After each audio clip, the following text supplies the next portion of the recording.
Keeping it real in today's world isn't easy, but I give you, Lord, all I've got.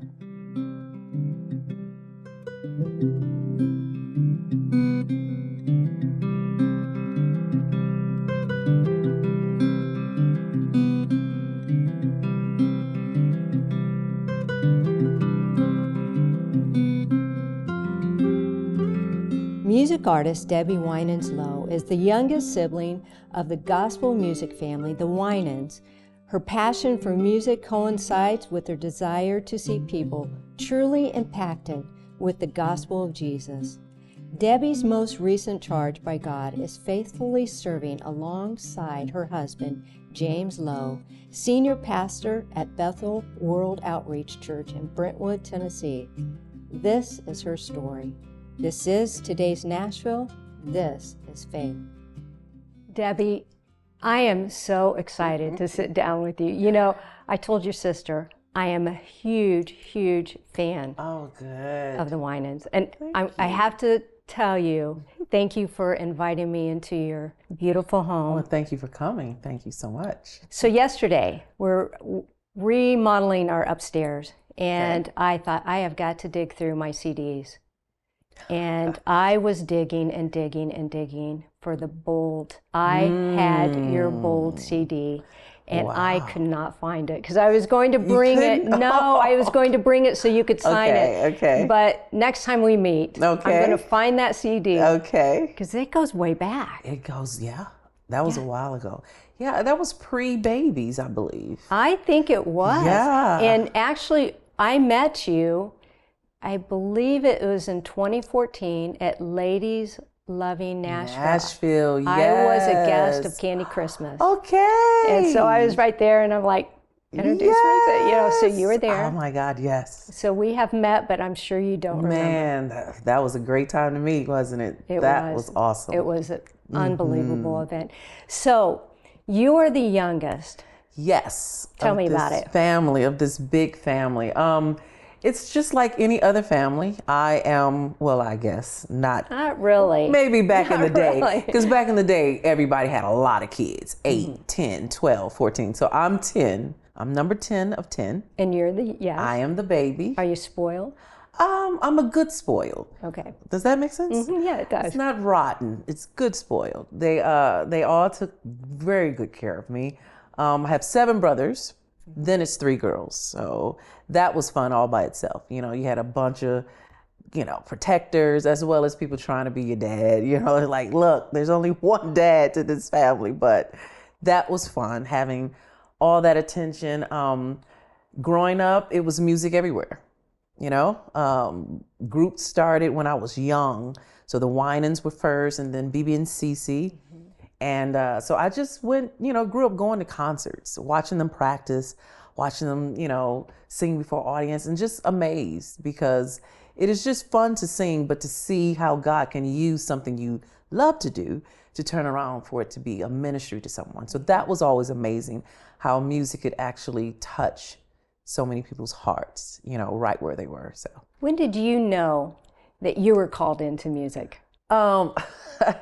I was told to get into music first by BB and CC. So BB and CC needed to go on tour, and they needed background singers, and obviously they needed inexpensive background singers. So they were like, you and you and you, because they had extra siblings just sitting around. So I actually started singing with BB and CC at 12 years old. And literally starting with them was starting big. We were overseas, Germany, Norway, Denmark. We were everywhere at the ripe, young age of 12. I'm traveling and I'm watching how at that point music crossed barriers, language barriers. You talk to them, they can't understand. You need an interpreter. You sing, they get it. That blew my mind. That's when I realized, man, singing and music is a very powerful tool. So after 12, when you came back, yes, what happened? Well, I kind of grew up with BB and CC. We did a lot touring, a lot of albums, a lot of ministry. It was just, I loved that. I didn't need any more. But they actually pushed Angie and I to become a duet. And we actually did our album probably around 17. I was 17. I knew you were young. Yes, I was 17. What year was that? It had to. I have to look at that. I have to think real hard. Was it in the late 90s? It was, yes, definitely. Early? More early, maybe late 80s, early 90s. Okay. And so before then, prior to that, my family was a part of a play that was on Broadway. They did a lot of the music and a lot of the arrangement. It was called Don't Get God Started. Interesting title, but it was fun, and that was new. So I actually had an opportunity to do Broadway, and so I've been around. So that was a young age too, but it's all thrown in there. Tour a little bit of Broadway, back to tour, and then around 17, 18, Angie and I did our first album, and that was self-entitled, Angie and Debbie. Tell me about that. What was the song that stands out to you? The one I wrote, Simply a Fanatic. It was called Simply a Fanatic for the One I Love. And at that point, man, I had watched God in my young age do some profound things just through music, watching people get healed or their stories about how their lives would change. That's when I realized, man, this is the kind of music I want to be in, the kind that actually transfers people from one place to the next, spiritually, naturally, changes their lives, changes their circumstances. And so I had watched God do so much. I was crazy about the Lord. I was like, this is it. So I wrote a song called Simply a Fanatic for the One I Love. Well, as you were growing up, did you have any of those struggles or trials as a teenager, or were you just, you were surrounded by a family of faith? Yeah. But did you personally have any struggles as you were touring or, going through school? Were you still living in Detroit? Yes, okay. It was Detroit. Now, like I said, I had been traveling with BBCC at 12, but prior to Broadway, you stop off at home, and I was still in school and here and there. And so then this opportunity to go to Broadway came, and I was 15 at that point.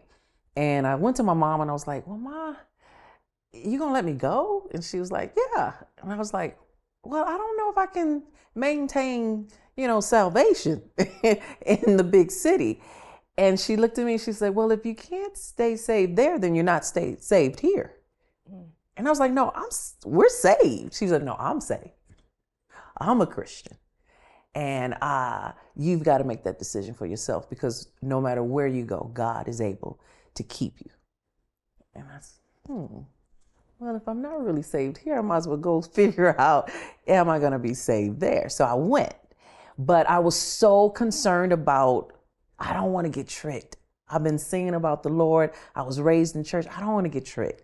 And so my first thing was, after I was with the cast and we were taking a break, I asked one person that I had just met, where's the nearest Bible bookstore?